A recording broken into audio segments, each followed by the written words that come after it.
में एक जो अपना प्लांट है मरहौरा में, जहां डीजल लोकोमोटिव बनता है, उसको गिनी गणराज्य जो कि पश्चिम अफ्रीका का एक देश है, वहां से ऑर्डर प्राप्त हुआ है 150 लोकोमोटिव के निर्यात का।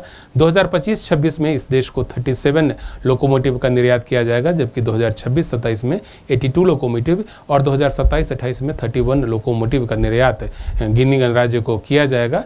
जो लोकोमोटिव निर्यात के लिए बनाए जा रहे हैं उसमें से प्रथम लोकोमोटिव को फ्लैग ऑफ माननीय प्रधानमंत्री श्री नरेंद्र मोदी द्वारा 20 जून को किया जाएगा।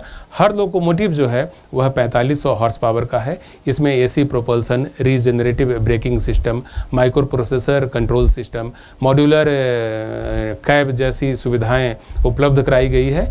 हर लोकोमोटिव का जो कैब है वह वातानुकूलित है और यदि 2 इंजन को मिलाकर के हम काम करें तो इसकी कैपेसिटी बढ़ करके 9000 हॉर्स पावर की हो जाती है और यह दोनों लोको जो है वह 100 वैगनों के ट्रेन को अधिकतम गति पर ले जाने में सक्षम हो जाता है।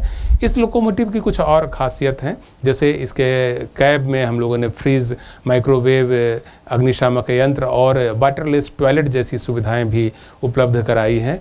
साथ ही इस लोकोमोटिव को अंतर्राष्ट्रीय स्टैंडर्ड के हिसाब से बनाया गया है। इसमें रीजनरेटिव ब्रेकिंग सिस्टम है, इसमें जो कंट्रोल सिस्टम इसका है वो वायरलेस ढंग से भी काम करता है और साथ ही स्मार्ट कंट्रोल सिस्टम भी इसमें लगाया गया है। मरहौरा में जो लोकोमोटिव फैक्ट्री है उसने हाल के दिनों में कई कीर्तिमान स्थापित किए हैं और वहाँ पर ऐसी व्यवस्था की गई है कि ब्रॉड गेज, स्टैंडर्ड गेज और केप गेज तीनों प्रकार के लोकोमोटिव का निर्माण किया जा सके।